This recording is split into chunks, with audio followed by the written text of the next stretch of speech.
जय जय रघुवीर समर्थ श्रीमत दासबोध दशक 14वा अखंड ध्यान नाम समास 7वा युगधर्म निरूपण नाम श्रीराम समर्थ. नाना वेश नाना आश्रम सर्वांचे मूळ गृहस्थाश्रम जेथे पावती विश्राम त्रैलोक्यवासी. श्रीराम समर्थ. बघा, दशक 14वा आणलाय आपल्याला अखंड ध्यान नाम. आता समर्थांनी आपल्याला समास 7वा दिला, युगधर्म निरूपण नाम. युगधर्म का दिला असेल हो समर्थांनी? युगानुसार आपला कोणता धर्म आहे हे आपल्याला ओळखता आलं पाहिजे. धर्म म्हणजे तो धर्म नव्हे. आपण जन्माला आलोय आणि कुठल्या धर्मामध्ये जन्माला आलोय हे महत्त्वाचं नाहीये.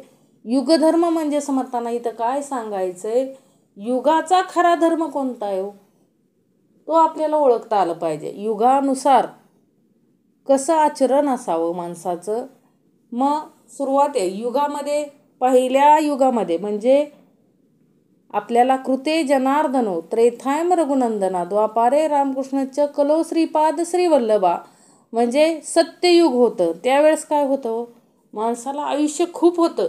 युगधर्म म्हणजे काय सांगितलंय समर्थांनी, युगानुसार आपल्याला कसं वागायचंय, कसं आचरण करायचंय हे समर्थ आपल्याला अखंड शिकवत आलेले आहेत.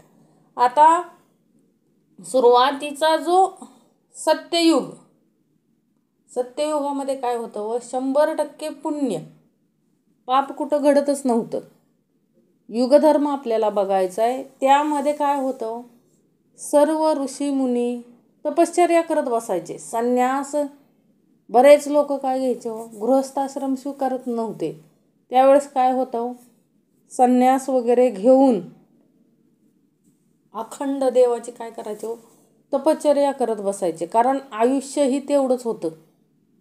वय माणसाचं किती असायचं, 1000 10 हजार लाख आयुष्य होतं माणसाला. म्हणजे एक व्यक्ती एवढ्या वर्ष काय करू शकत होता, जगू शकत होता. युग बदललं. त्रेतायुगामध्ये 75% पुण्य आणि 25% काय आलं, पाप आलं.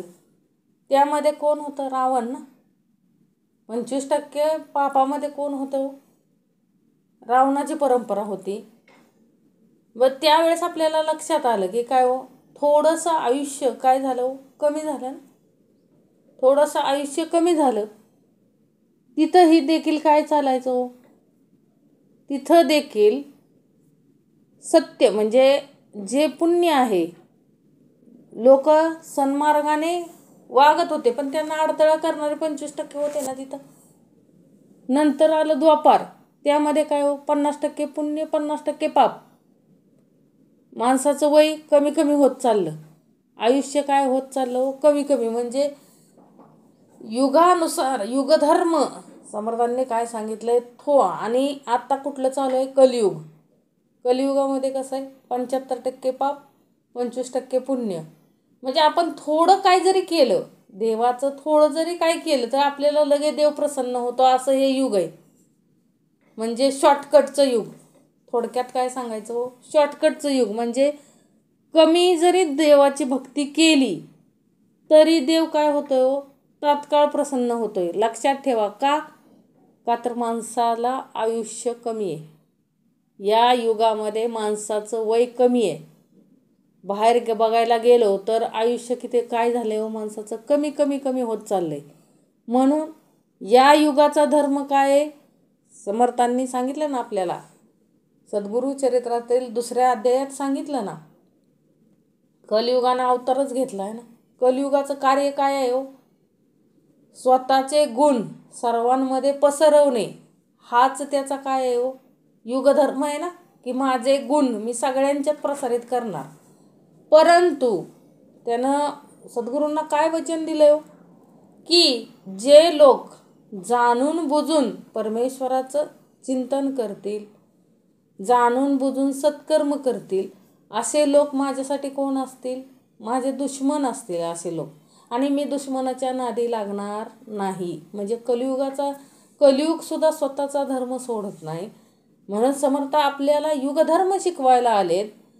आपल्या युगानुसार म्हणजे आत्ता समर्थ म्हटले ह्या काळामध्ये बघा आपण उपवास करायला जातो, उपवास धरतो ना, खूप अट्टहास करतो ना उपवासाचा, उपवास आहे माझा, उपवास आहे.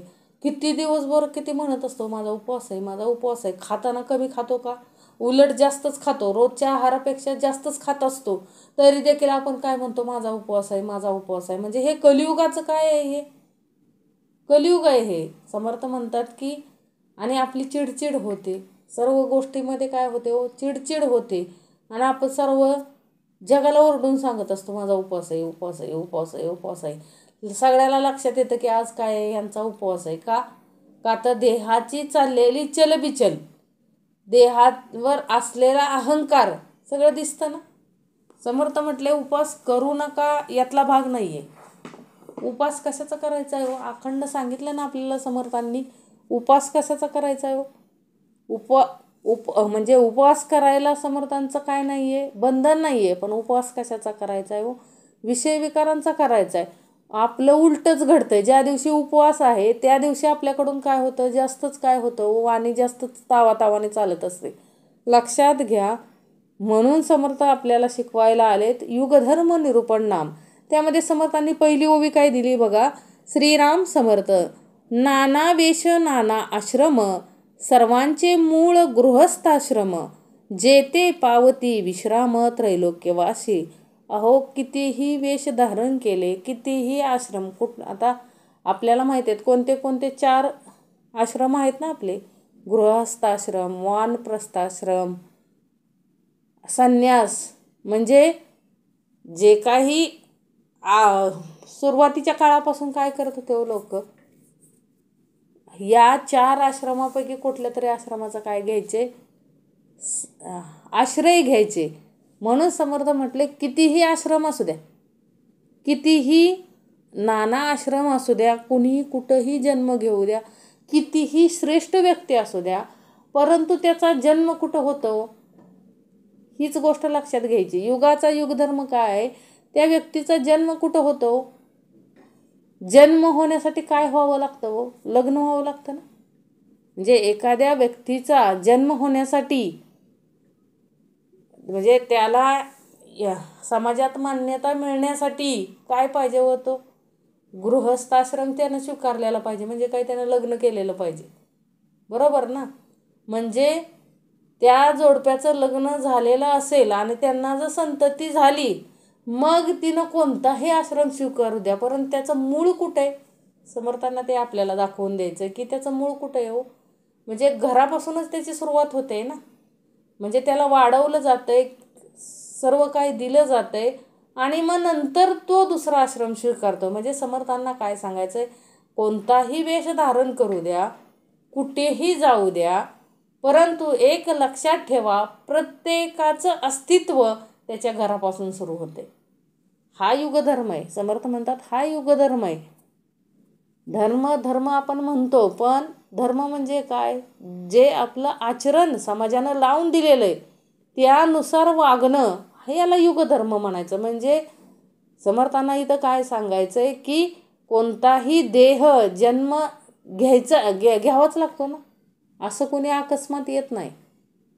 समर्थ म्हटले की एखादा व्यक्ती जर म्हटला की नाही नाही मी कुठून आलोय, वरून पडलोय, बघा येतात ना महाराज, साधू, भोंदू येतात ना, आणि काय म्हणतात तो, नाही मी इकडून आलोय, मी तिकडून आलोय, म्हणजे मी अकस्मात प्रकट झालोय. त्याला फक्त म्हणायचं की काय हो, बेंबी दाखव. जर त्याला बेंबी असेल तर समजायचं की ह्याचा जन्म कुठं झालाय हो. म्हणजे प्रत्येकाला बेंबी असतेच, बेंबीशिवाय जन्म घेऊच शकत नाही, लक्षात ठेवा. म्हणजे इथं समर्थांना काय सांगायचं, प्रत्येक जण नाळ जोडूनच आलेला आहे ना. विदाऊट नाळेचा जन्म पृथ्वी तलावर घेऊ शकत नाही. म्हणजे प्रत्येकाचं अस्तित्व घरापासून सुरुवात होते. मग नाना वेश नाना आश्रम, मग ते बाकीचे जे आश्रम आहेत, वृद्धाश्रम असू द्या, कुठला आश्रम असू द्या, ते जे आश्रम आहेत म्हणजे वानप्रस्थाश्रम असू द्या, संन्यास आश्रम असू द्या, जो काही आपण स्वीकारणार आहे तो नंतरचा भाग आहे. परंतु प्रत्येक आश्रमाची सुरुवात ही कुठून होते हो? गृहस्थाश्रमापासून होते. म्हणजे सर्वांचं मूळ हे घर आहे ना, गृहस्थाश्रम आहे ना. बघा, आपल्याला माहीत आहे की आपण कथामध्ये ऐकले, ग्रंथामध्ये वाचले की ज्ञानेश्वरांचे वडील गृहस्थाश्रम सोडून त्यांनी काय केलं हो? संन्यास काय घेतला ना. आणि नंतर त्यांच्या सद्गुरूंची आज्ञा झाली म्हणून ते पुन्हा कशात आले हो? गृहस्थाश्रमामध्ये आले ना. तरी त्यांना काय केलं हो? किती त्रास दिला हो समाजानं. म्हणजे ते मान्य नव्हतं. म्हणजे शास्त्रामध्ये लिहिल्याप्रमाणे काय होतं, एकदा संन्यास घेतला की त्यानं काय करायचं नाही हो? घरी यायचं नाही, असा काय होता हो त्यावेळेस नियम होता कठोर. म्हणजे कठोर गोष्टींचं पालन केलं जायचं. म्हणून संन्यास कुणी घ्यायचा? ज्यानं लग्नच केलं नाही, म्हणजे ज्याचं लग्नच झालं नाही अशा व्यक्तीनं संन्यास घेणं योग्य आहे. परंतु घरदार सोडून, म्हणजे आता घराची जबाबदारी नको म्हणून संन्यास घेणं हा युगधर्म नाही. लक्षात ठेवा. त्यावेळेस त्यांनी काय केलं हो? त्यांनी परमार्थाच्या शोधासाठी काय केलं तो? संन्यास घेतलेला ना. परमेश्वराच्या भेटीसाठी संन्यास घेतलेला. म्हणजे त्यांचा उद्देश वेगळा होता. म्हणून त्यांना परत गृहस्थाश्रमामध्ये जाण्याची आज्ञा त्यांच्या सद्गुरूंनी दिली. परंतु तरीही समाजानं शेवटपर्यंत काय केला नाही हो? स्वीकार केला नाही ना त्या भावंडांचा. परत ज्या वेळेस आध्यात्मिक, म्हणजे आध्यात्मिक क्षमतेने त्यांनी समाजाला दाखवून दिलं की हे काय नाही आहे. म्हणजे जी संतती जन्माला आलेली आहे ती प्रत्येक काय आहे हो? प्रत्येक जीव काय आहे हो? गृहस्थाश्रमामध्ये मूळ आहे ना ते. गृहस्थाश्रम मूळ आहे. हे ज्यावेळेस संतांनी दाखवून दिलं, स्वतः माऊलींनी दाखवून दिलं, त्यावेळेस सगळेजण शरण आले ना त्यांना. जे त्यांचा काय करत होते हो? द्वेष मत्सर करत होते. अहो अक्षरशः वाळीत टाकलेलं ना हो त्यांना. खापरसुद्धा देत नव्हते. खापर म्हणजे माहिती आहे ना. पहिली लोक काय करायचे हो? मातीची भांडी वापरायची. ते मातीचं भांडंसुद्धा कोणी काय करत नव्हतं हो त्यांना उसणं. ते फुटलेलं त्याचा तुकडासुद्धा कोणी काय करत नव्हतं. खापर कशाला म्हणतात? तर ते मातीचं जे भांडं आहे ते कधी ना कधी काय व्हायचं, असं पडलं वगैरे जमिनीवर, त्याचे तुकडे व्हायचे. त्यातला एक तुकडासुद्धा लोक काय करायचे हो? त्यांना देत नव्हते. का तर त्याच्या वडिलांनी काय केलंय? संन्यास सोडून गृहस्थाश्रम स्वीकारला आणि मुलं जन्माला घातली. या गोष्टीचा काय होता हो? सर्वांना राग होता. म्हणून विचार करतानाच म्हणून समर्थ म्हणतात की नुसतं वैराग्य महत्त्वाचं नाही आहे, विवेकाचं वैराग्य पाहिजे. लक्षात ठेवा. नुसतं मशान वैराग्य असून उपयोग नाही. त्यानं संन्यास घेतला म्हणून मी पण संन्यास घेतो, चालणार नाही. समर्थ म्हटले, कारण का हो? देह आपण लग्न झाल्यानंतर जर संन्यास घेतला तर काय होतं? त्या स्त्रीवर अन्यायच होतो ना. एक प्रकारचा त्या महिलेवरती अन्यायच होतो. म्हणून अन्याय होऊ नये म्हणून सद्गुरूंनी त्यांना काय केली हो? आज्ञा केली परत जाण्यासाठी ना. की हे काय झालं आहे तुमच्या हातून? अज्ञानापोटी तुम्ही काय घेतलेला आहे? हा संन्यास घेतलेला आहे. परत तुम्ही जा. कारण का हो? जन्माला घालायचं होतं ना. माऊलींना काय करायचं होतं? जन्माला घालायचं होतं म्हणून परत पाठवलं. तरी देखील समाजानं किती हो तिटकारा केला त्या देहाचा. एवढा तिटकारा केला की अखंड त्यांना काय करावं लागलं व जीवन संपवावं लागलं स्वतःचं. म्हणजे एवढे शास्त्रामध्ये लोक काय होते हो? अडकली होती आणि वावरून देत नव्हती. परंतु समर्थ शिकवण, ज्यावेळेस समर्थ शिकवण येते म्हणजे स्वतः माऊलींनी हे दाखवून दिलं की हे काही नाही, हे काही नाही, फक्त परमेश्वरच काय हो? सर्वश्रेष्ठ आहे. तो परब्रह्मच सर्वश्रेष्ठ आहे. हे ज्यावेळेस त्यांनी गुणातून दाखवून दिलं त्यावेळेस समाजानं त्यांचा काय केला हो? जय जयकार केला ना. परंतु तेवढा सहन करावं लागलं त्यांना. विस्तवापेक्षाही कठीण परीक्षा त्यांना जीवनामध्ये द्यावी लागली. चारही भावंडांना, आई वडिलांना त्यांच्या खूप त्रास झाला. कशामुळं झाला हो? एक आश्रम सोडून पुन्हा गृहस्थाश्रमामध्ये आले म्हणून काय होता हो, एवढा त्यांना देहाला त्रास झाला. अखंड किती वर्ष त्यांना तो त्रास सहन करावा लागला. तेव्हा कुठंतरी जाऊन, म्हणजे तेव्हा कुठंतरी त्यांना काय मिळाला हो, न्याय मिळाला. शेवटी त्यांना काय केला, त्यांचा समाजानं स्वीकार कधी केला हो, ज्या वेळेस त्यांनी काय केलं हो, स्वतःच्या ज्ञानाने लोकांना काय केलं हो, समजवलं, शिकवलं. त्यावेळेस कुठंतरी लोक काय झाले हो, मान्य झाले. म्हणून समर्थ म्हणतात की अरे कितीही श्रेष्ठ व्यक्ती असू द्या, आश्रम कुठलाही असू द्या, परंतु तिथपर्यंत जाण्यासाठीचा देह हा गृहस्थाश्रमामधूनच निर्माण होतो. हे समर्थांना आपल्याला सांगायचं आहे की प्रत्येकाचं मूळ हे काय आहे हो, घर आहे. जे घर दिलेलं आहे ते प्रत्येकाचं काय आहे हो, मूळ आहे. आणि इथंच प्रत्येकजण विश्राम, म्हणजे काय हो, समाधान मिळतं प्रत्येकाला. त्रैलोक्याचा म्हणजे तीन त्रिगुण जरी असतील तरी त्यांना समाधान कुठे मिळतंय हो, याच आश्रमामध्ये मिळतंय. म्हणून हे फार महत्त्वाचं आहे. समर्थ म्हटले गृहस्थाश्रम हा काय आहे हो, फार महत्त्वाचं आहे. आणि आपल्याला शिकवायला समर्थ आलेले आहेत. हे आपलं काय आहे हो, महत्भाग्य आहे. देव ऋषी मुनी योगी नाना तापसी वितरागी पितृ आदी करुण विभागी अतीत अभ्यागत. काय सांगितलंय, देव ऋषी मुनी योगी, म्हणजे देव ऋषी मुनी योगी अनेक वैराग्यवंत तपस्वी अतीत अभ्यागत ज्यांचा गृहस्थाश्रमात भाग आहे असे पितर वगैरे सगळे कुठं जन्मले हो, गृहस्थाश्रमातच काय झाले हो, जन्मले. आणि काय करतात ते सर्वजण कुठं उत्पन्न होतात. समर्थ म्हटले सगळे गृहस्थाश्रमातच काय होतात हो, उत्पन्न होतात. आणि आश्रमानंतर करतात ना, नंतर आश्रम स्वीकारतात. अगोदर जन्म हा त्यांचा गृहस्थाश्रमातच होतो. तरी कीर्तिरूपाने पुन्हा गृहस्थांच्याच घरी पुन्हा फिरत हिंडत असतात. लक्षात ठेवा, जरी श्रेष्ठ पदवी जरी मिळाली जीवनामध्ये तरी परत भिक्षा मागण्यासाठी काय हो करतात, भिक्षा कोण देऊ शकतं, ज्याचं लग्न झालेलं आहे, घर आहे ज्याचं तोच भिक्षा देऊ शकतो ना. म्हणून समर्थ म्हटलं कुठलाही आश्रम स्वीकारला तरी भिक्षा मागायला परत कुठे यावं लागतंय हो, गृहस्थाश्रमातच यावं लागतंय. म्हणजे सर्वांचं मूळ कोण आहे, गृहस्थाश्रम. आता गृहस्थाश्रमच नसता, लक्षात घ्या, मग घरं कुठली, मुलं कुठली, सगळे कसे असते हो. गृहस्थाश्रम का दिलाय समर्थांनी, आपल्या आत्तापर्यंत म्हणजे भारतामध्ये लग्न कशी टिकतात, म्हणजे रिसर्च केलाय हो, परदेशातील लोकांनी रिसर्च केलाय की बाबा हे लोक एकत्र राहूच कसे शकतात 100 वर्ष नवरा बायको.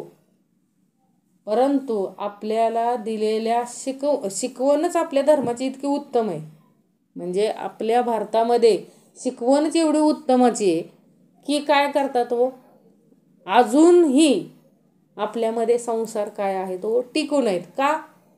का तर विचारसरणीच काय आहे हो, दृढ आहे. गृहस्थाश्रमाची विचारसरणीच दृढ असल्या कारणानं आपल्यामध्ये हा कार्यभाग अजून चालतो. लक्षात ठेवा, म्हणजे ही परंपरा, हा युगधर्म सांभाळणं आपल्या हातात आहे. समर्थ म्हटले म्हणून आपण स्वतःहून काय केलं पाहिजे हो, प्रयत्न केला पाहिजे.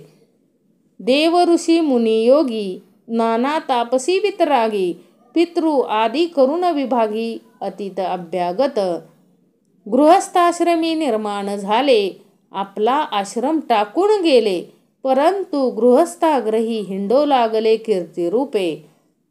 समर्थ म्हटले गृहस्थाश्रमात निर्माण झाले म्हणजे जन्म झाला, मोठे हितच झाले गृहस्थाश्रमात, आणि नंतर दुसरा आश्रम स्वीकारला, आणि नंतर जरी तो आश्रम स्वीकारला तरी कीर्तिरूपच, म्हणजे त्यांनी खूप कीर्ती जरी मिळवली. बघा आपण बरेचसे साधू संत बघितले, कीर्ती खूप मिळवली तरी देखील पुन्हा आपल्या घरी गेले का नाही आई वडिलांकडं, कशाच्या रूपानं, म्हणजे भिक्षा मागण्याच्या रूपानं का होईना, परत आपल्या घरी गेले ना, म्हणजे कुणाच्या का घरी ते भिक्षा मागणार. म्हणजे समर्थांना इथं काय सांगायचंय की कितीही कीर्तिवंत झाला तरी पुन्हा त्याला काय करावं लागतंय, गृहस्थाश्रमातच जेवण मागण्यासाठी जावं लागतंय ना. हेच महत्वाचं आहे. म्हणून सर्वात महत्त्व कशाला आहे हो, गृहस्थाश्रमाला आहे. या कारणे गृहस्थाश्रम सकळामध्ये उत्तमोत्तम, परंतु पाहिजे स्वधर्म आणि भूतदया. यासाठी समर्थ म्हणतात की यामुळंच गृहस्थाश्रम म्हणजे घर हे फार महत्त्वाचं आहे. आणि सगळ्यांमध्ये उत्तमोत्तम आहे, एकदम उत्तम आहे.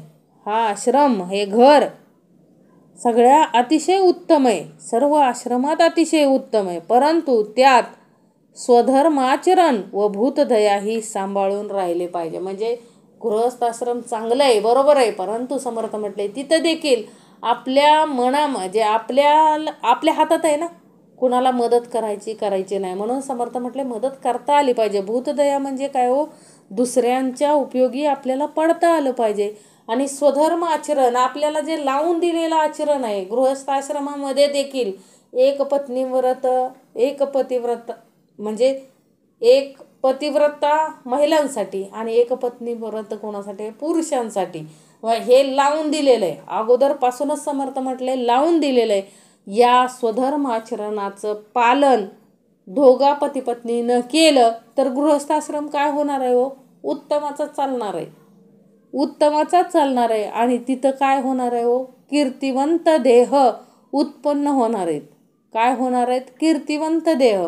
कीर्तिवंत देह उत्पन्न होण्यासाठी गृहस्थाश्रम, या आश्रम हा उत्तमोत्तम आहे. समर्थ म्हटले एखादा देह म्हणजे परमेश्वराने जन्म घेण्यासाठी, एखाद्या घरामध्ये श्रेष्ठ व्यक्तीने जन्म घेण्यासाठी किंवा परमेश्वराचा अवतार जन्माला येण्यासाठी त्या पतिपत्नींचं आचरण कसं असावं लागतं हो, खूप त्या परमेश्वरासारखंच असावं लागतं. त्यावेळेसच परमेश्वर काय करत असतो हो, त्यांच्या घरामध्ये जन्म घेत असतो. नाही तर सोपं आहे का, परमेश्वर आपल्या घरामध्ये जन्म घेणं एवढं सोपं आहे का, नाही. म्हणजे आपल्याकडून, म्हणजे पती पत्नीकडून त्या स्वधर्माचं आचरण जर उत्तमाचं होत असेल, परमेश्वराला आवडतं असं जर आचरण त्या घरामध्ये असेल, तर त्यावेळेस आपोआप परमेश्वर काय करतो, तिथं जन्म घेतो. लक्षात घ्या, म्हणजे अवतार कार्य. कुणाच्या घरी देव जन्म घेऊ शकत नाही. कुठं घेतो, श्रेष्ठ व्यक्तींचा जन्म कुठं होतो, जिथं स्वधर्म आचरण, स्वधर्माचं पालन केलं जातं, तिथंच या श्रेष्ठ व्यक्तींचा काय होतो, जन्म होतो. आपण पाहिलंय, म्हणजे दशरथ राजा, कौशल्या राणी आचरण कसं होतं, त्यावेळेच श्रीराम जन्माला आले ना. श्रीकृष्ण स्वारींचे आई वडील कसे होते, म्हणूनच ना अनुसया आणि अत्री ऋषी अखंड आचरण कसं होतं, म्हणून दत्तात्रय स्वामी त्यांच्या घरी जन्माला आले ना. आपण सद्गुरु चरित्रामध्ये बघितलंय की नृसिंह सरस्वती, श्रीपाद श्रीवल्लभ हे दत्तांचे अवतार आहेत. आणि ते अवतार जिथं त्यांनी घेतले त्या आई वडिलांचं आचरण कसं होतं. म्हणजे समर्थ काय म्हटले की इथं गृहस्थाश्रमामध्ये फार महत्त्वाचं काय आहे हो, स्वधर्म आचरण आणि भूतदया. म्हणजे दुसऱ्याविषयीची भूतदया आपल्यामध्ये असली पाहिजे. या कारणे गृहस्थाश्रम सकळामध्ये उत्तमोत्तम, परंतु पाहिजे स्वधर्म आणि भूतदया. जेते षडकर्मे चालती, विद्याक्त क्रिया आचरती, वागमाधुर्ये बोलती प्राणीमात्रासी. जेते षडकर्मे चालते, समर्थ म्हणतात की जिथं काय हो, षडकर्म कुठली हो, यजन, याजन, अध्ययन, अध्यापन, दान व प्रतिग्रह, ही काय आली, षडकर्म. आणि जिथं सर्व क्रिया विधियुक्त होत असतात, जेथे प्राणीमात्रांशी मधुरवाणीने बोलतात, तिथं काय घडतं ते समर्थ पुढं सांगतायत आपल्याला. सर्व प्रकारे नेमक शास्त्रोक्त करणे काही एक, त्याही मध्ये अलौकिक तो हा भक्ती मार्ग. म्हणजे सर्व प्रकारे जेथे सर्व आचारशास्त्राप्रमाणे नियमितपणे पाळले जातात, त्यातल्या त्यात विशेषतः अपूर्व असा भक्तिमार्ग चालत असतो, जेथे मुख्यतः भक्ती मार्गाने घरची सर्व मंडळी वागते. तिथं काय होतं? पुरच्चरणी काया क्लेशी दृढ वृत्ती परमसायासी जगदीशा वेगळे जयासी थोर नाही.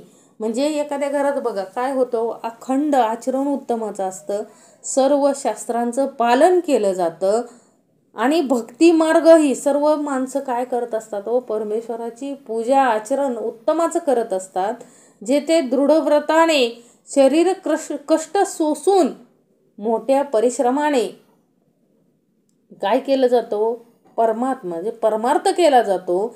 परमात्म्या वाचून परमश्रेष्ठ असं दुसरं काहीच त्यांना काय होत नाही, जाणवत नाही. गृहस्थाश्रम बघतो आपण, कसे बघतो गृहस्थाश्रम? आता कलियुगामध्ये समर्थांना इथं चांगलं घर कुठलं असतं हे दाखवतात समर्थ.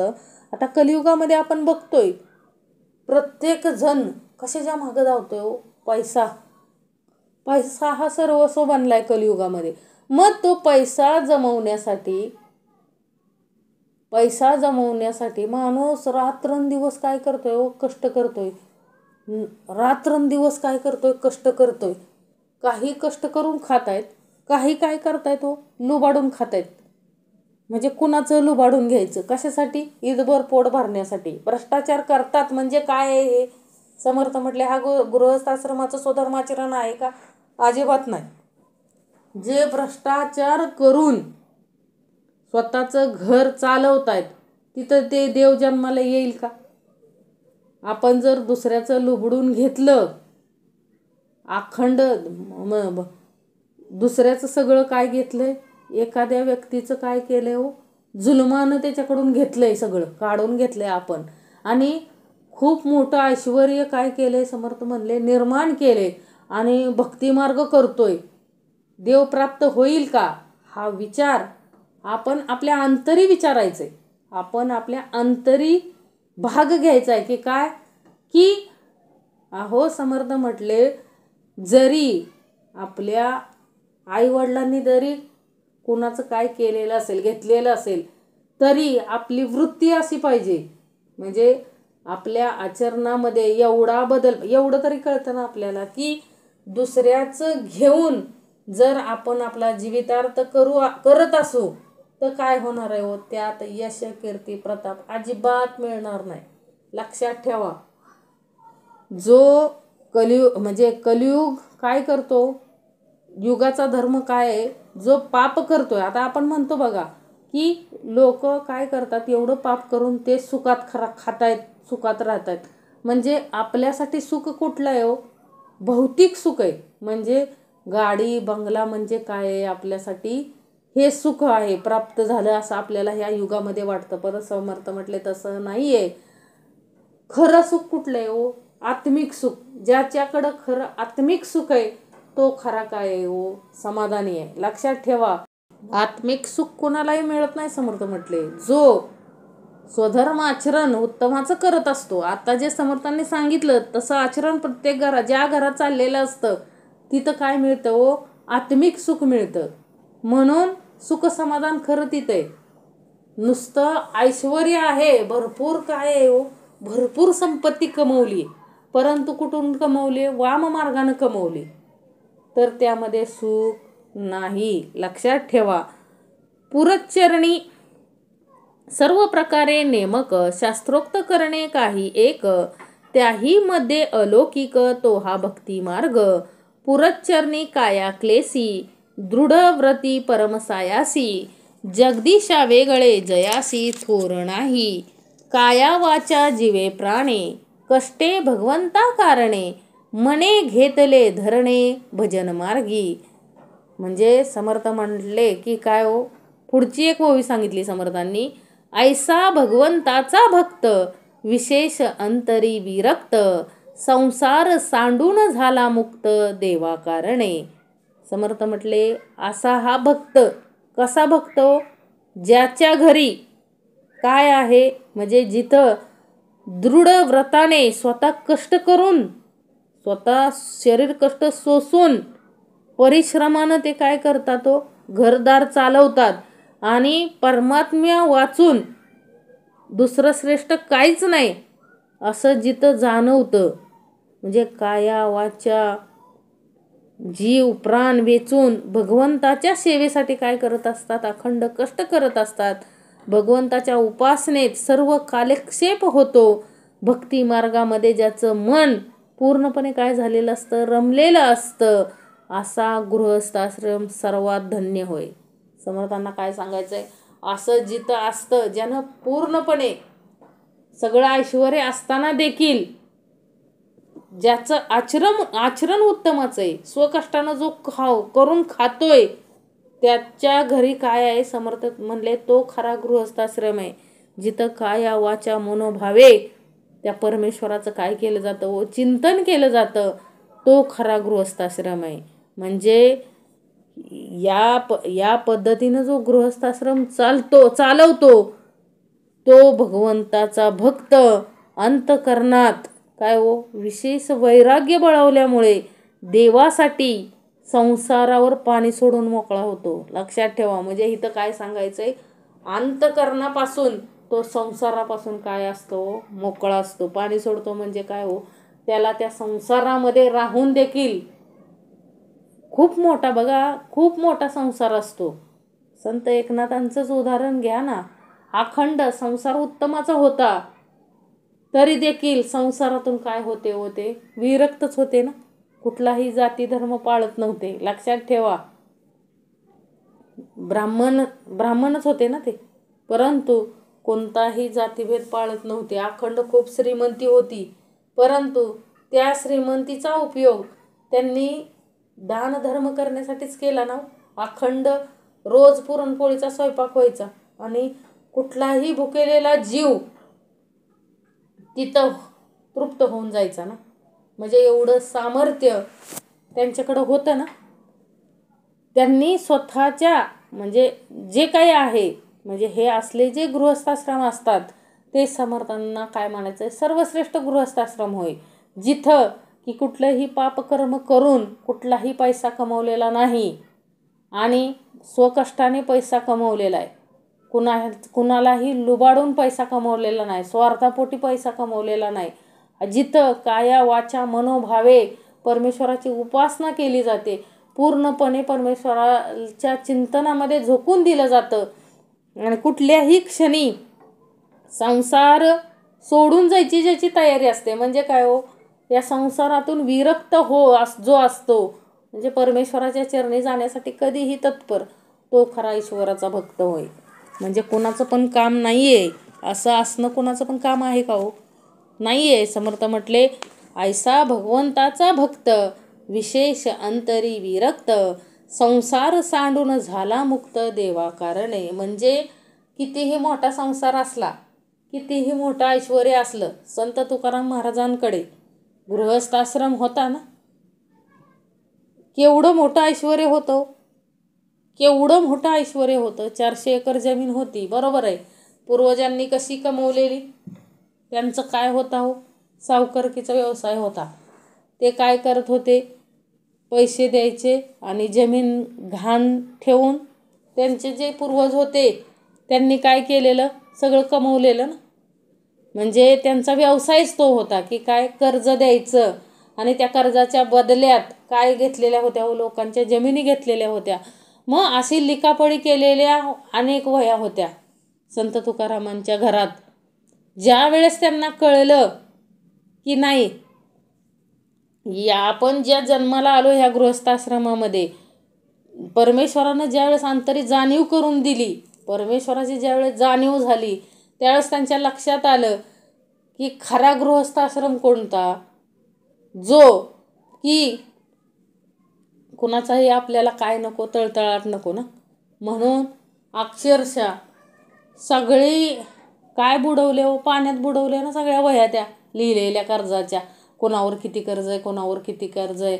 भावाला त्याच्या वाटणीचं भावाला वाटणीचं देऊन टाकलं आणि म्हटले मला काय नको, आणि मुक्त झाले ना. मुक्त केलं ना, कर्जातून सर्वांना मुक्त केलं. आणि त्यामुळं त्यांनी मुक्त केलं. म्हणून तर अखंड मुलीचं लग्न आलं, मुलाचं लग्न आलं, काही आलं तरी अखंड कोण उभा राहत होतो हे लक्षात आलं पाहिजे की कधीही कोणतीही अडचण विठ्ठलाने येऊन दिली नाही. संतांनी जे कार्य केलं अखंड ते कशासाठी केलं हो? फक्त आत्मिक सुख. आत्मिक सुख, भौतिक सुखासाठी नाही, आत्मिक सुखासाठी सगळं केलं. कारण कर्जमाफ करण्यात तुकाराम महाराजांना काय मिळालं हो? आत्मिक सुख मिळालं की आपल्याला कुणाचं काय नको, तळतळाटाचं कुणाचंच काही नको. स्वतः कसे दिवस काढले हे आपल्याला माहिती आहे. एका साडीवरती काय होती हो? आवडी एकच साडी वापरायची, म्हणजे धुवून सुकवून तीच साडी परत काय करायची हो? घालायची. म्हणजे एवढं वाईट दिवस तुकाराम महाराजांनी स्वतः संसारामध्ये काढले. म्हणजे मुलाबाळांनी त्यांच्या पत्नीनं स्वतः सगळे दिवस काढले. परंतु काय केलं नाही हो? कर्ज सगळ्यांचं माफ केलं. म्हणजे एवढी हे घर, हे खरा गृहस्थाश्रम. समर्थांना हे सांगायचं आहे, धर्म आचरण केलं ना त्यांनी, युगधर्म पाळला. हे समर्थांना आपल्याला सांगायचं आहे की काय केलं? अखंड, कुणाचं नको, आत्मिक सुखासाठी धडपडता आलं पाहिजे. म्हणून समर्थ म्हणतात, ऐसा भगवंताचा भक्त विशेष अंतरी विरक्त, संसार सांडून झाला मुक्त देवा कारणे. सगळा संसार सांडला ना. संसाराचं चिंताच केली नाही तुकाराम महाराजांनी, कधी संसाराची चिंताच केली नाही. अखंड काय केलं? 400 एकर जमीन देऊन टाकली ना, ज्याची त्याला होती. म्हणजे कर्जाने घेतलेले होते ना सगळं, ते सगळं बुडवलं, पाण्यात मध्ये बुडवून टाकलं. कुणाला कधी त्रास दिला नाही पैसे मागण्यासाठी. आणि स्वतः गरिबीमध्ये दिवस काढले ना. भौतिक सुखाचं कधी लालसा केली नाही. मग हे कुणासाठी केलं एवढं सगळं? संत तुकाराम महाराजांनी हे जे केलं एवढं, हे कुणासाठी केलं?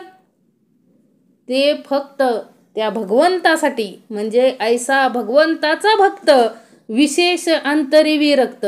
ही गोष्ट कोण करू शकतं? जो अंतरी विरक्त आहे. कुणासाठी? त्या देवासाठी, त्या परमेश्वरासाठी अंतरी जो विरक्त आहे, ज्याला कशाचीही काळजी नाही, फक्त मला तो कसा भेटेल एवढंच लक्ष ज्याच्याकडे आहे, तो खरा कोण आहे हो? तो खरा भक्त आहे. ऐसा भगवंताचा भक्त. किती उत्तमाची ओवी समर्थांनी दिली. ऐसा भगवंताचा भक्त विशेष अंतरी विरक्त, संसार सांडून झाला मुक्त देवा कारणे. ज्या क्षणी त्यांनी त्या कर्जाच्या वह्या ज्या क्षणी नदीत बुडवल्या, तेच खरं वैराग्य आहे.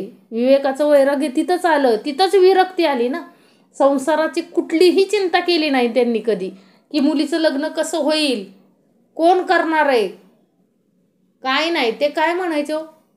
करणारा कोण आहे? विठ्ठल आहे. सगळं विठ्ठलावरती ढकलून दिलं. परंतु देवानं सुद्धा कधी मागं वळून पाहिलं नाही. देवानं सुद्धा प्रत्येक ठिकाणी काय केलं? सहाय्यच केलं ना. जिथं 16 तोळं सोनं देऊन मुलीचं लग्न जमवलं ना, विठ्ठलानं स्वतः जमवलं. तुकाराम महाराजांना येण्याची गरज सुद्धा पडली नाही. मग जो विरक्त होतो देवा कारणे, देव सुद्धा त्यांच्यासाठी काय आहे हो? प्रत्येक क्षणी देव सुद्धा उभा राहिला. म्हणजे असं देवा भक्ताचं नातं निर्माण होण्यासाठी भक्त तेवढा विरक्त पाहिजे.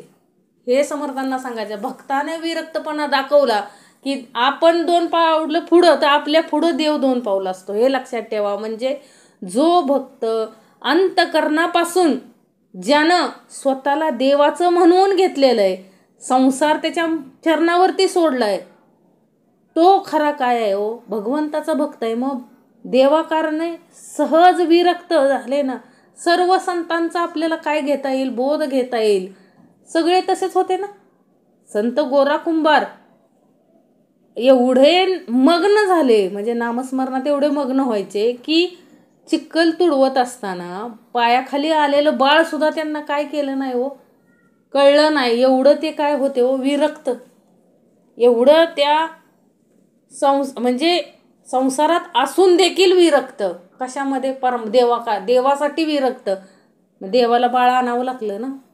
म्हणजे असे भक्त, असा गृहस्थाश्रम असणं खूप समर्थांना काय म्हणायचंय की हा खरा गृहस्थाश्रम आहे हो. ज्या गृहस्थाश्रमामध्ये 2 टायमिंगची उपासना, नामस्मरण चालतंय, परमेश्वराची उपासना चालते, न्याय नीतीने जे वागतायत, नीती धर्माचं पालन जे करतायत, तो खरा गृहस्थाश्रम आहे. आणि त्या गृहस्थाश्रमामधूनच काय मिळणार आहे? मुक्ती मिळणार आहे ना, देव भेटणार आहे तिथंच. हे समर्थांना आपल्याला सांगितलं. मग अखंड समर्थांनी शिकवण आपल्याला दिली. कलियुगामध्ये एवढी उत्तमाची शिकवण आपल्याला फक्त दासबोध ग्रंथामध्ये मिळाली. म्हणजे सांगण्याचं तात्पर्य काय, समर्थांनी या दासबोध ग्रंथाद्वारे आपल्याला काय केलं हो, हे सगळं शिकवलं. आपल्याला सहज कळतात ना हो. अहो, कोणतीही ओवी घ्या, तुकाराम गाथा घ्या, श्री ज्ञानेश्वरी घ्या, एकनाथी भागवत घ्या, कोणतीही ओवी सहज समजते, अद्वैत भाग समजतो. हे कुणामुळे? हे एवढं सगळं समर्थांमुळे ना, या ग्रंथामुळे, समर्थांमुळे आपल्याला हे सगळं समजतंय. आज ही महद्भाग्य आहे आपलं. म्हणून समर्थ म्हटले, ऐसा भगवंताचा भक्त, विशेष अंतरी विरक्त, संसार सांडून झाला मुक्त देवा कारणे, अंतरापासून वैराग्य, तेची जाणावे महद्भाग्य, लोलंगते एवढे अभाग्य अनेक नाही. अंतरापासून वैराग्य, समर्थ काय म्हटले हो? अंतरापासून वैराग्य. अंतरापासून काय पाहिजे? खरं वैराग्य. हेच त्याचं काय होय हो? महद्भाग्य होय. म्हणजे विषय सुखाच्या आसक्तीसारखे दुर्भाग्य दुसरं कुठलंच नाही. म्हणजे अंतरापासून वैराग्य, तेची जाणावे महद्भाग्य, लोलंगते एवढे अभाग्य अनेक नाही. अंतरापासून वैराग्य कुणाकडे होतं? संतांकडे होतं. लक्षात ठेवा. गृहस्थाश्रम स्वीकारलाच ना. संत ज्ञानेश्वरांचा गृहस्थाश्रम नव्हता, म्हणजे त्यांनी लग्न केलेले नाहीत. त्यांनी काय केलं? अखंड, कारण त्यांना माहीत होतं काय, त्यांनी जे हाल अपेष्टा जेवढ्या सोसल्या होत्या, पुढच्या पिढीला त्या नको म्हणून 4ही भावंडांनी काय केले नाही, तो लग्न केलेले नाहीयेत. कारण का? समाजाच्या मनामध्ये कधी तीड निर्माण होईल आणि कुठला संभ्रम कधी निर्माण होईल हे संतांना देखील माहीत होतं. म्हणून विषय विकारांच्या नादीला लागलेच नाहीत. परंतु बाकी जे संत सगळे होते ते सगळे गृहस्थाश्रमात होते ना. सर्वांनी काय केलेलं? लग्न केलेलं होतं, मुलं बाळ होती, तरी देखील संसारात राहून भौतिक सुखाच्या मागं लागले नाहीत. अंतरापासूनच विवेकी वैराग्य होतं त्यांच्याकडं. म्हणून समर्थ म्हणतात की अंतरापासून वैराग्य, तेची जाणावे महद्भाग्य, लोलंगते एवढे अभाग्य अनेक नाही. राजे राज्य सांडून गेले, भगवंता कारणे हिंडले, कीर्ती रूपे पावन झाले भूमंडळी. राजे राज्य सांडून गेले. काय सांगितलं हो? राजे राज्य सांडून गेले, भगवंता कारणे हिंडले, कीर्ती रूपे पावन झाले भूमंडळी.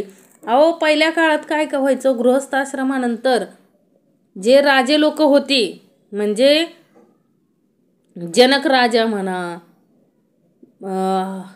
आणि अनेक राजांचे काय देता येतील आपल्याला? दाखले देता येतील. जे अनेक राजे भगवंतासाठी राज्य टाकून अरण्यात, म्हणजे वानप्रस्थाश्रम म्हणायचे बघा, अरण्यात हिंडत बसले. आपण ह्याच्यामध्ये सत्यदत्त पोथीमध्ये पण ऐकलेलं आहे. तो राजा सुद्धा काय गेला हो? नंतर वानप्रस्थाश्रम स्वीकारलाच ना. म्हणजे प्रत्येक वानप्रस्थाश्रम कशासाठी स्वीकारायचे? फक्त भगवंतासाठी. सगळ्या राज्याचा काय करायचे हो?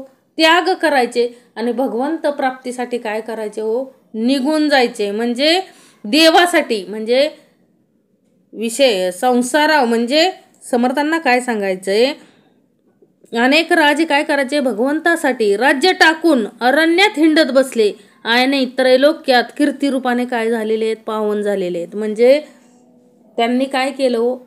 राज्याचा मोह केलाच नाही. पहिल्या काळात काय व्हायचं? गृहस्थाश्रम राजे लोक स्वीकारायचे आणि आपला मुलगा गादीवरती बसला की ते काय करायचे हो? वानप्रस्थ, म्हणजे वनात निघून जायचे. कशासाठी? वनात काय करायचे ते जाऊन?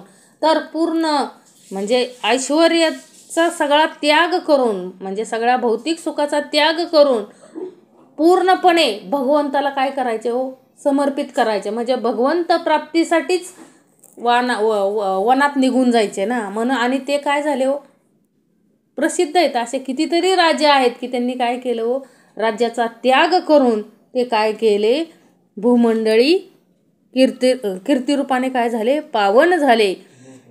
ऐसा जो का योगेश्वर अंतरी प्रत्ययाचा विचार उकलू जाणे अंतर प्राणीमात्रांचे. ऐसा जो का योगेश्वर म्हणजे अंतकरणामध्ये अनुभवाचा विचार जागृत असून प्राणीमात्राचे अंतकरण ज्याला खुले करता येते, असा जो योगेश्वर ज्याची वृत्ती अत्यंत वैराग्य संपन्न आहे, त्यात आत्मज्ञान विशेष आहे, ज्याच्यापाशी काय आहे, स्वानुभव जागृत आहे, अशाच्या नुसत्या दर्शनाने लोकांना काय होते हो, समाधान होते. म्हणजे अशी काही लोक आहेत काय हो, ऐसी वृत्ती उदासीन त्याही वरी विशेष आत्मज्ञान दर्शन मात्रे समाधान पावती लोक. बहुतांशी करी उपाय तो जनाच्या वाट्या नये अखंड जयाचे हृदय भगवत रूप. म्हणजे समर्थांना इथं काय सांगायचं, असे बरेचसे संत आहो नुसतं जिवंत म्हणजे देहारूपाने जरी संत नसतील आपल्यात आज, तरी देखील नुसत्या त्यांच्या म्हणजे बघा पालखी जाते ना, आषाढ महिन्यात पालखी जाते पंढरपूरला, सगळ्या संतांच्या पालख्या जातात. नुसत्या त्यांच्या दर्शनासाठी लोक काय करतात हो, गर्दी करतात ना, आसुसलेले असतात त्यांच्या दर्शनासाठी. का हो, कारण त्यांचं कार्यच तसं आहे, त्यांच्याकडचं वैराग्यच असं आहे, संतांकडचं वैराग्यच असं होतं की त्यांच्या नुसत्या दर्शनाने म्हणजे त्यांच्या पादुकांचं जरी दर्शन नुसतं घेतलं तरी आत्मिक समाधान मिळतं. लक्षात घ्या, देहरूपाने जरी नसतील तरी त्यांच्या कार्यरूपाने आपल्याला काय मिळतं हो, आत्मिक समाधान मिळतं. मग कार्य कसलं असेल त्यांचं, लक्षात घ्या. म्हणजे समर्थाने इथं काय सांगायचंय की त्यांचं काय होतं, त्यांच्याकडं हो आत्मज्ञान होतं ना, अखंड आत्मज्ञान. मला सांगा, गौतम बुद्धांनी पण तेच केलं ना. ज्या क्षणी आत्मज्ञान झालं की मृत्यू हा काय आहे हो, म्हणजे मृत्यू हे शेवट आहे. म्हणजे माणसाच्या जीवनात काय नाहीये. म्हणजे आत्मज्ञान ज्यावेळेस त्यांच्याकडं आलं, ज्या क्षणी त्यांना कळलं की हे सगळं संसार काय आहे हो, नश्वर आहे, त्या क्षणी लगेचच काय केलं हो, भौतिक सुखाचा त्याग केला आणि वनात निघून गेले ना. म्हणजे समाजाच्या कल्याणासाठी अखंड काय केलं हो, सगळं भौतिक दिलं होतं ना, सगळं ऐश्वर्य, तरी देखील त्या सगळ्या ऐश्वर्याचा काय केला हो, त्याग केला. आणि अखंड कुणासाठी केलं सगळं, अखंड समाजाच्या संरक्षणासाठी. म्हणजे देह सुटले पाहिजेत हो, परब्रह्माला सर्वजण भेटले पाहिजेत, यासाठीच काय केलं हो, अखंड अट्टास केला. म्हणजे सर्वांना सुखी करून सोडलं ना. सगळं होतं त्यांच्याकडं, ज्ञान होतं, वैराग्य होतं, संपत्ती होती, सगळं होतं, तरी देखील कशात अडकले नाही, विरक्त. सगळ्या गोष्टींपासून काय झाले हो, विरक्त. कुणासाठी, अखंड त्या परमेश्वरासाठी. अखंड कुणासाठी, त्या परमेश्वरासाठी. म्हणजे आत्मज्ञान असल्याशिवाय आपल्याला म्हणजे त्यांच्याकडं असलेल्या आत्मज्ञानामुळंच आजपर्यंत आपण काय करतो, या लोकांना म्हणजे नुसतं त्यांच्या पादुकांचं जरी दर्शन झालं तरी आपलं मन काय होतं, पावन होतं. साधू संतांच्या म्हणजे आता काय आहे आपल्याला दर्शनासाठी, फक्त त्यांचं काय आहे, मूर्तिरूप असेल, पादुका असतील, नुसत्या त्याच्या स्पर्शाने आपल्याला काय मिळतं, आत्मिक समाधान मिळतं. मग ताकद किती असेल त्यांच्या आचरणामध्ये, ताकद किती असेल, त्यांचं विरक्तीपणा किती असेल, हे समर्थ आपल्याला सांगतायत. ऐसा जो का योगेश्वर अंतरी प्रत्ययाचा विचार उकलू जाणे अंतर प्राणीमात्रांचे. ऐसी वृत्ती उदासीन त्याही वरी विशेष आत्मज्ञान दर्शन मात्रे समाधान पावती लोक. बहुतांशी करी उपाय तो जनाच्या वाट्या नये अखंड जयाचे हृदय भगवत रूप. जनास दिसे हा दुच्चित, परितो आहे सावचित्त, अखंड जयाचे चित्त परमेश्वरी. जनास दिसे हा दुच्चित. समर्थ काय म्हटले की जो पुष्कळांच्या काय होतो अंत, म्हणजे समर्थांना काय सांगायचंय, जनास दिसे हा दुच्चित, परितो आहे सावचित्त, अखंड जयाचे चित्त परमेश्वरी. एखाद्याला काय वाटतं, हा काय असतो म्हणजे दुच्चितच दिसतो, परंतु ह्याचं चित्त कुठं असतं, अखंड त्या परमेश्वराच्या चरणी असतं. लक्षात ठेवा. म्हणजे आपल्याला जरी तसंच वाटत असेल की हा काय आहे दुच्चित, परंतु तो दुच्चित नसून त्याचं अखंड चित्त परमेश्वर चरणी असतं. उपासना मूर्ती ध्यानी अथवा आत्मानुसंधानी, नाही तरी श्रवण मननी निरंतर. उपासना मूर्ती ध्यानी म्हणजे नाही नुसते काय असते हो, ती व्यक्ती काय करत असते, उपासना अखंड करत असते, श्रवण करत असते. ऐसियाचे म्हणजे आत्मा, उपासना मूर्ती ध्यानी अथवा आत्मानुसंधानी, नाही तरी श्रवण मननी निरंतर. अशा व्यक्तीचं लक्ष कुठं असतं, अखंड उपासनेत, श्रवणात. आणि निरंतर काय असते ती व्यक्ती, काय असते निरंतर हरिरूपी काय असते, हरिरूपी रंगलेली असते. लक्षात ठेवा. नुसता लोकांना तो दुच्चित दिसलं तरी तो अंतरी फार काय असतो, सावध असतो. त्याचे चित्त अखंड उपासनेत असते आणि श्रवण मनन करण्यात काय असतो, तो नित्य गर्क असतो. अशा प्रकारे त्याचे चित्त परमेश्वराच्या ठिकाणी नित्य काय असतं, रममान असतं. पूर्वजांच्या पुण्यकोटी संग्रह असल्या गाठी, तरीच ऐसियाची भेटी होय जनासी. अहो पूर्व पुण्याईशिवाय अशा लोकांची भेटीगाठी होऊ शकत नाही. म्हणून समर्थ म्हणतात की वाडवडिलांची मोठी पुण्याई जर पदरी साचलेली असेल, पूर्वजांचे थोर पुण्य वाट्याला आले असले, तरच अशा विभूतीची भेट संसारी जीवास होते. लक्षात ठेवा. परमार्थ मिळणं कुणाचं बी काम नाही. समर्थाने स्पष्ट लिहून ठेवलंय, पूर्वजांच्या पुण्यकोटी संग्रह असलिया गाठी, तरीच ऐसियाची भेटी होय जनासी. अहो परमार्थ करायला सांगणारे भेटणं हे सुद्धा आपलं महत्भाग्य आहे. लक्षात ठेवा. समर्थ म्हटले पूर्व पुण्याईशिवाय हे आपल्याला भेटलेलं नाही. लक्षात ठेवा. आपण संसारी माणसं, आपल्याला उपासना श्रवण कळलं असतं का, आपली कुठंतरी पूर्व पुण्याई आहे म्हणून आपल्याला हे सगळं भेटलंय, हे समर्थ आपल्याला सांगतायत. प्रचितीविन जे ज्ञान तो अवघाची अनुमान, ते कैचे परत्र साधन प्राणियासी. प्रचितीविन जे ज्ञान तो अवघाची काय समर्थ म्हटले, अनुमान. म्हणजे समर्थांना काय सांगायचंय, अनुभवाशिवाय जे शब्दज्ञान ते सगळं नुसतं काय आहे, अनुमान आहे. अशा ठिकाणी प्राण्याला काय हो, परलोकीचे साधन कुठून मिळणार. म्हणजे समर्थांना काय सांगायचंय, प्रचितीशिवाय प्राणी मात्रांना काय कळत नाही. म्हणून आपल्याला प्रचिती दिली हो, अखंड समर्थाने आपल्याला प्रचिती दिली म्हणून आपण उपासना आणि श्रवण करतोय. लक्षात ठेवा. या कारणे मुख्य प्रत्यय प्रचितीविन कामा नये, उपायासारिका अपाये शहाणे जाणती. म्हणून समर्थ म्हटले प्रचिती हा मुख्य आहे आणि प्रचिती रहित ज्ञान काय कामाचं. उपायासारखा अपाय दिसला तरी त्यातील भेद कोण जाणतं हो, शहाणे जाणतात. म्हणजे आपल्याला जरी ती उपाय वाटत असेल तरी त्यात अपाय दडलेला आहे हे कोणाला कळतं हो, आत्मज्ञानी लोकांना कळतं. वेडे संसार सांडून गेले, तरी ते कष्टोची मेले, दोहीकडे अंतरले इहलोक परत्र. वेडे संसार सांडून गेले. समर्थ काय म्हणतात, खरे वैराग्य होऊन देवासाठी संसार सोडणारे सत्पुरुष कसे धन्य होतात व जगाच्या उपयोगी पडतात हे वर सांगितले ना. बघा, वेडे संसार सांडून गेले, तरी ते कष्टोची मेले, दोहीकडे अंतरले इहलोक परत्र. काय सांगितलंय समर्थांनी, अर्धवट लोक काय करतात हो, संसार सोडून गेले आणि कष्टातच राहून म्हणजे त्यांना काहीच मिळत नाही. म्हणजे वेडा बायको बरोबर रुसून वैराग्य होऊन नव्हे घराबाहेर पडला तरी तो इंद्रिय जय न झाल्यामुळे भांडून स्वतःच व दुसऱ्यास त्याने काय केले, दुःखी केले. म्हणजे समर्थांना इथं काय सांगायचंय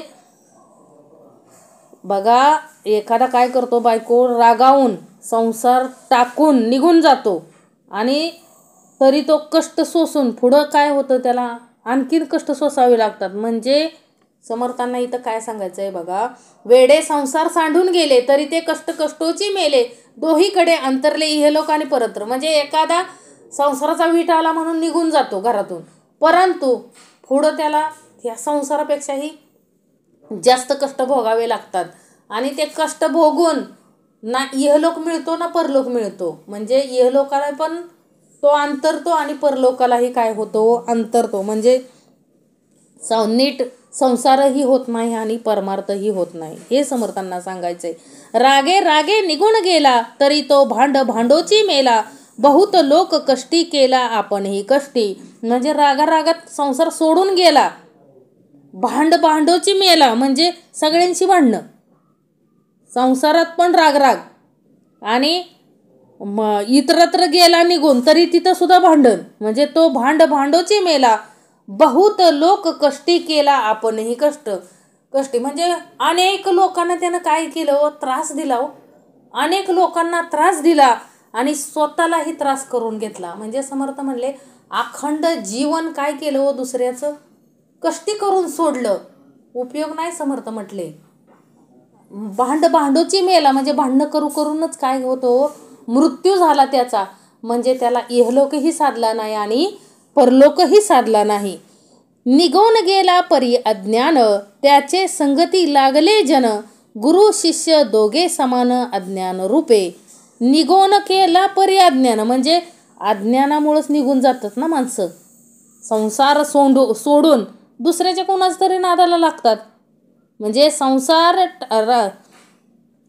म्हणजे निघून गेला तरी तो ज्ञानी झाला का हो, संसारातून निघून गेला तरी तो अज्ञानीच राहिला.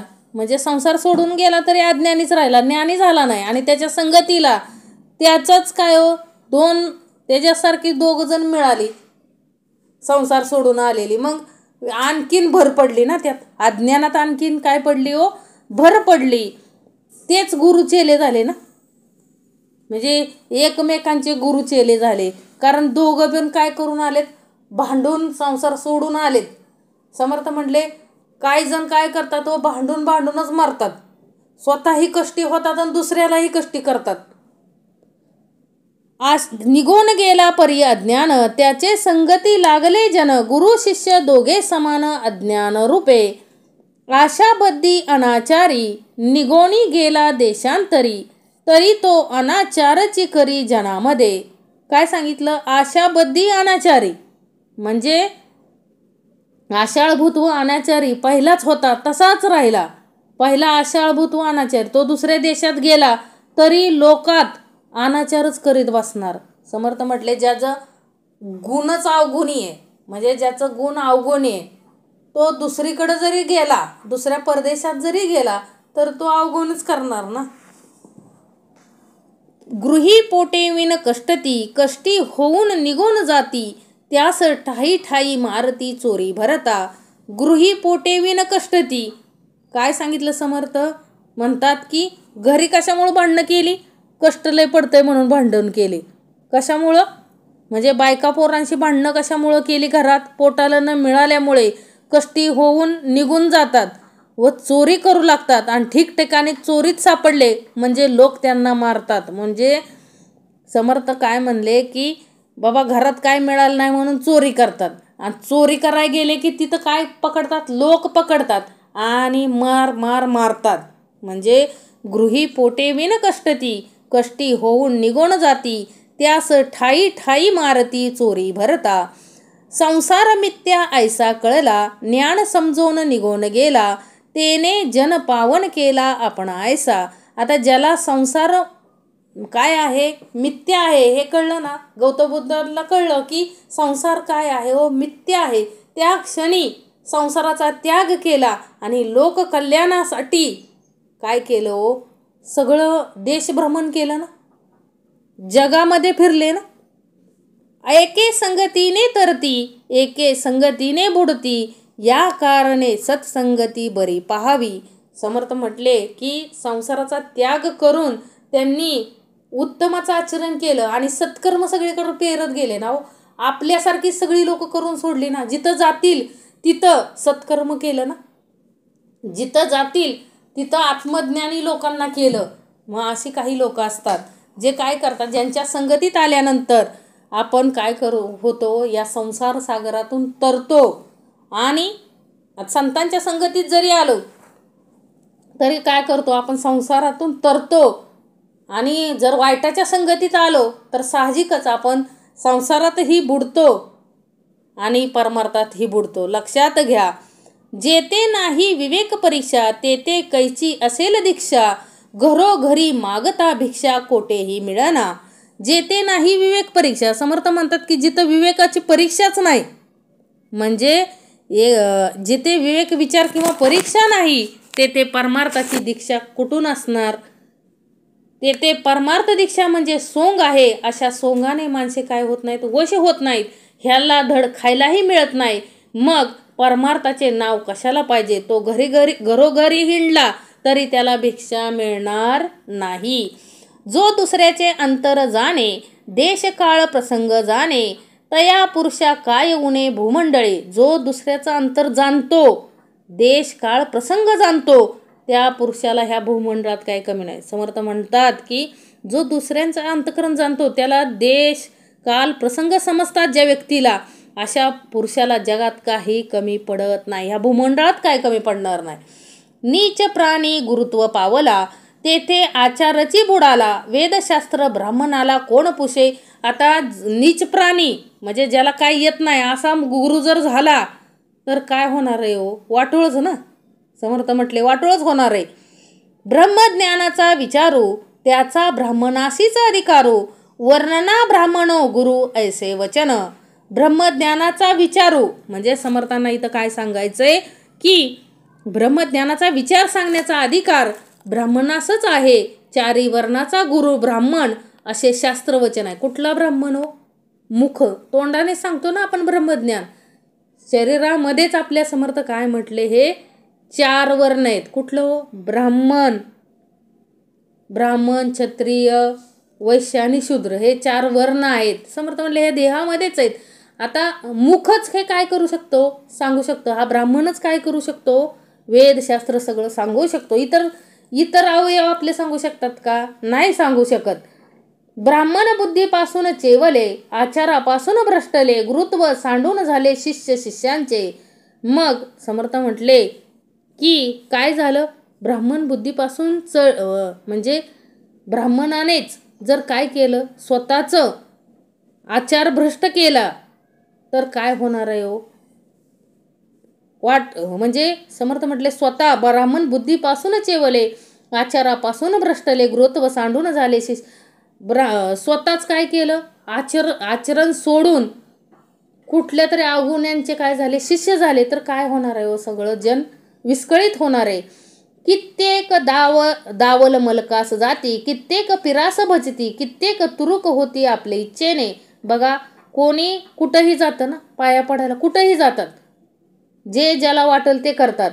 ऐसा कलियुगीचा आचार, कोठे राहिला विचार, पुढे पुढे वर्णसंकर होणार आहे. समर्थ म्हटले असा हा काय आहे हो, हा कलियुगाचा काय आहे, हे आचरण आहे. कोठे राहिला विचार, असा कलियुगामध्ये आचार झाला आहे.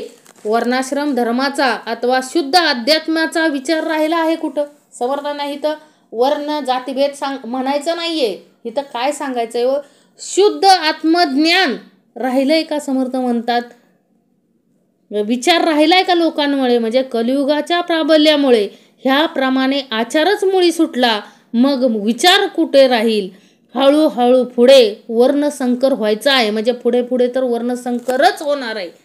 लक्षात ठेवा. म्हणजे समर्थ म्हटले कोण ज्याला जे मिळाले त्यानं जर ते कर्म केलं नाही तर काय होणार आहे. समर्थ म्हटले अहो शिकवायला आलंय, सद्गुरू शिकवतायत समोर, आणि कर्म जर आपण शूद्र करत असू तर समर्थ म्हटले हळूहळू वर्णसंकर होणार आहे. म्हणजे सगळे समानच ना. सगळे समान म्हणजे काय हो, सगळेच अवगुणी. असं होऊ शकतं का? कारण कलियुगाचा विचार प्रत्येकानं जर घेतला तर असं व्हायला वेळ लागणार नाही. म्हणून समर्थ म्हटले कलियुगामध्ये राहून आपल्याला काय करायचं आहे? उत्तमाचा आचार घ्यायचा आहे, उपासना श्रवण करायचं आहे. संसारात राहून संसारापासून आपल्याला काय राहायचं आहे? विरक्त राहायचं आहे. म्हणून समर्थ म्हणतात ऐसा कलियुगाचा आचार, कोटे राहिला विचार, पुढे पुढे वर्णसंकर होणार आहे. गुरुत्व आले निचयाती, काही एक वाढले महंती, शूद्र आचार बुडवती ब्राह्मणाचा. आता समर्थ म्हटले ज्याला कसल्याचं ज्ञान नाही, ज्याचं काय षड्विकारांवरती ज्याचा विजय मिळवलेला नाही असेल असा जर गुरु झाला, म्हणजे ज्याचा स्वतःच्या इंद्रियांवरती ताबा नाही आणि तो काय करतोय? सगळे शिष्य गोळा करून शिकवतोय, तर काय होणार आहे? साहजिकच काय होणार आहे? समर्थ म्हटले गुरुत्व आले निचयाती, काही एक वाढली महंती, शूद्र आचार बुडवती ब्राह्मणाचा. म्हणजे समर्थांना काय म्हणायचंय की आपल्या कर्मानं ते काय करतात? भ्रष्ट करून सोडतात. गुरुपादाला सुद्धा भ्रष्ट करून सोडलं ना.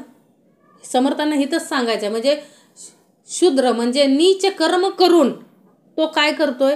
स्वतःचं अस्तित्व म्हणजे गुरूंचं सुद्धा पद काय केलं?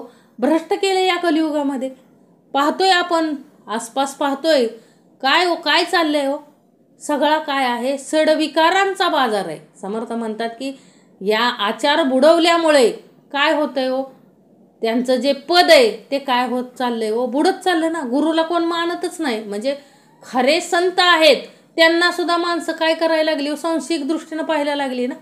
म्हणजे कलियुगामध्ये सुद्धा भरपूर, म्हणजे समर्थ म्हटले कलियुगामध्ये सुद्धा संत आचरण करणारे भरपूर जण आहेत, परंतु त्याचा आचार अशा ह्या नीच यातीनं म्हणजे शूद्र कर्म करून या म्हणजे गुरुपरंपरा ज्या काही षड्विकारांवर ज्यांना विजय नाही असे जे गुरु झालेत त्यांनी चांगल्या लोकांचा पण आचार काय केला?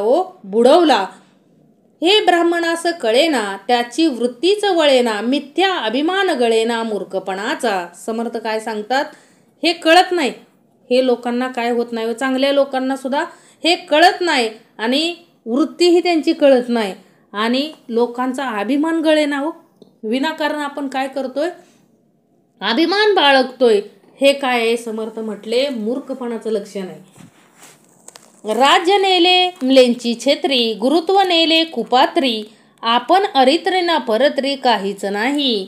बघा समर्थ म्हटले की राज्य म्हणजे समर्थ म्हटले आश्चर्य हे की आपली अधोगती किती झाली ह्याचा ब्राह्मण विचार करत नाहीत, त्यांना अनुताप होत नाही.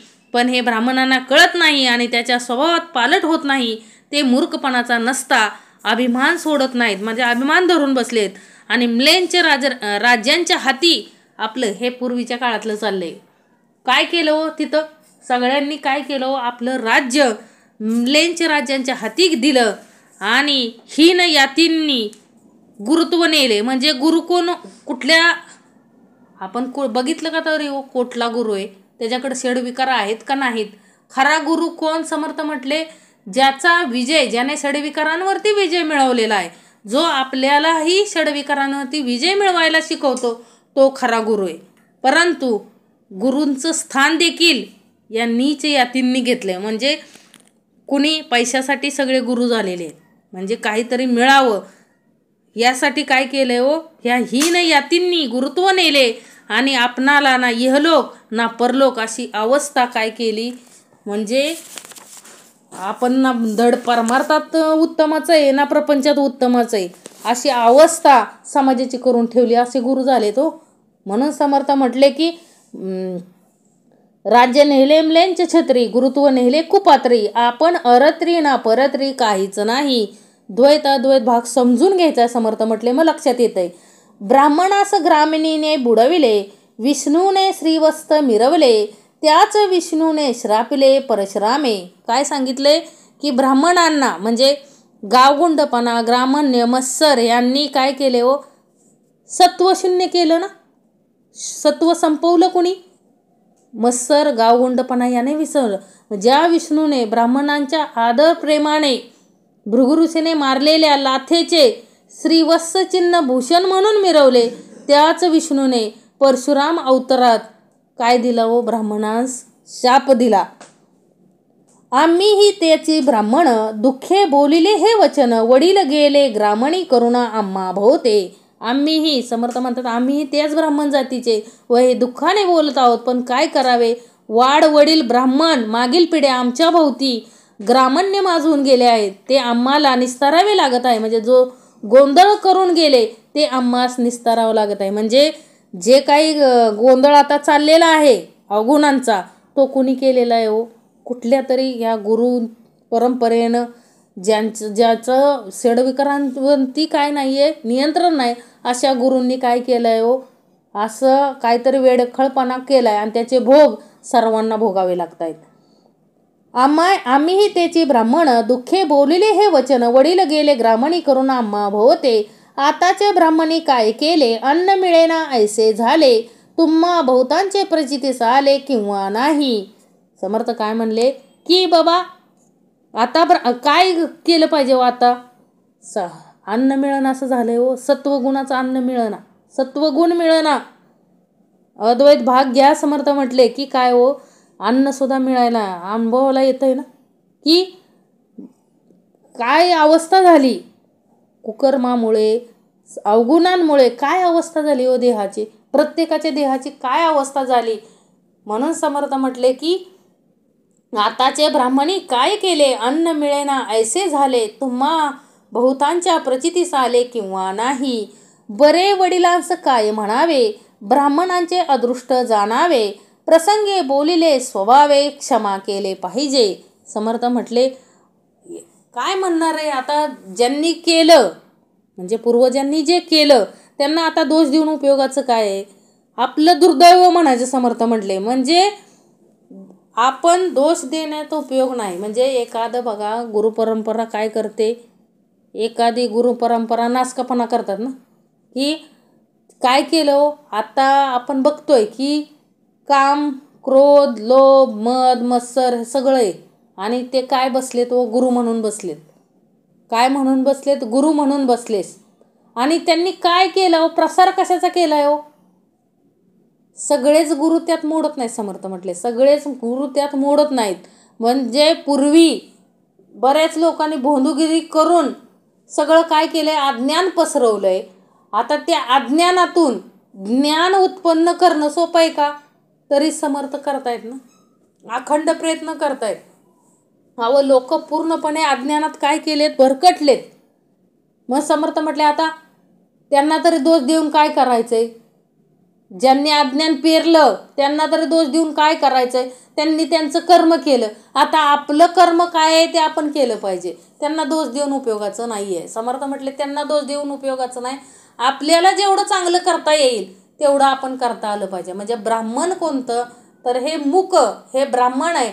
आणि ह्या ब्राह्मणाला काय शिकवलंय हो? अखंड हितच आहे ना, विष्णू स्मरण आहे. म्हणजे मुखानं काय बोलायचं, डोळ्यानं काय बघायचंय, हे समर्थांनी आपल्याला शिकवलंय. अखंड हितूनच सगळी कर्म घडतात ना, बरीचशी कर्म या ब्राह्मणाकडून घडतायत ना. मग समर्थ म्हटले पूर्वी काय कुणी केलं हे आपण काय करायचंय बघायचं नाही. आपल्याला काय करायचंय यात सुधारणा करायची. आपण आता काय केलं पाहिजे? समर्थ म्हटले श्रवण मनन उपासना केली पाहिजे. अखंड त्या परमेश्वराचं ध्यान केलं पाहिजे. अखंड त्या परमेश्वराला आपण शरण गेलं पाहिजे. तरच आपल्याला काय होईल, इहलोकही साधेल आणि परलोकही साधेल. म्हणून इहलोक साधाया कारणे जाणत्याची संगती धरणे, परलोक साधाया कारणे सद्गुरूच पाहिजे. म्हणजे समर्थांना काय सांगायचं, इहलोक जर साधायचा असेल तर आपल्याला जाणत्याची संगती धरताच आली पाहिजे. जाणता कोण हे अगोदर ओळखता आलं पाहिजे. नाहीतर पूर्वी ज्या चुका केल्यात त्या पुन्हा करायच्या नाहीत. समर्थ म्हटले जाणता कोण आहे, आपल्याला कोण शिकवायला आलंय हे आपल्याला बघता आलं पाहिजे. जाणत्याची संगती धरायची, अन्यत्र कोणाला शरण जायचं नाही. समर्थ म्हटले जे संतांनी जे लिहून ठेवलेलं आहे चांगल्याचं सगळं घ्यायचंय, चांगलं ते घ्यायचंय. कुणी वैराग्य घेतलं, कोणाकडे विवेक वैराग्य होतं, सर्व संत विवेक वैराग्य होतं. लक्षात ठेवा, ज्यांनी गृहस्थाश्रम स्वीकारून म्हणजे परमार्थ केला, प्रपंचही केला आणि अखंड त्या परमेश्वराला शरण गेले, म्हणजे इहलोकही साधला आणि परलोकही साधला, अशांची संगती आपल्याला धरता आली पाहिजे. समर्थ म्हटले अखंड त्यांनाच आपल्याला काय करता आलं पाहिजे, त्यांच्याच पावलावरती पाऊल ठेवून चालता आलं पाहिजे. बाकीच्यांनी काय केलं हे आपल्याला बघायचं नाही. म्हणून समर्थांनी शेवटची ओवी काय लिहिली, बरे वडिलांस काय म्हणावे, ब्राह्मणाचे अदृष्ट जाणावे, प्रसंगी बोलिले स्वभावे क्षमा केली पाहिजे. बघा समर्थ म्हटले आता काय आपल्या पूर्वजांनी करून गेले, म्हणजे पूर्वी काय काय करून गेले ते आता काढून उपयोगाचं काय आहे. समर्थ म्हटले हे निघालं, ओघाने निघालं. समर्थ म्हटले म्हणून हिथं काय करावं लागलं, सांगावं लागलं की असं पण लोक करतायत. तरी पण समर्थ काय मागतायत, तो क्षमा मागतायत. लक्षात ठेवा, माझ्या वाचनामध्ये म्हणजे माझ्या लिखाणामध्ये काय चूक झाली असले, वडिलांना बोललो म्हणून काय चूक झाली असली तरी क्षमा करा श्रोते. बघा केवढी मोठी काय आहे हो नम्रता आहे. ही खरी सद्गुरू परंपरा आहे. लक्षात ठेवा किती नम्रता आहे. बोलणं, राग येतो ना, आपल्याला पण राग येतो, परंतु समर्थ म्हटले की काय केलं पाहिजे आपण त्यातूनही क्षमा म्हणजे राग येतोय, भरपूर राग येतोय. समर्थ म्हटले हो ठीक आहे, पण समर्थ म्हटले आपल्याला आता सुधारणा करता आली पाहिजे. स्वतःमध्ये आपल्याला सुधारणा करता आली पाहिजे. इहलोक आणि परलोक हे दोन्ही साधता आले पाहिजेत. बरे वडिलास काय म्हणावे, ब्राह्मणाचे अदृष्ट जाणावे, प्रसंगी बोलिले स्वभावे क्षमा केले पाहिजे. इति श्रीदासबोधे गुरुशिष्य संवादे युगधर्म निरूपणाम समास 7वा. जय जय रघुवीर समर्थ.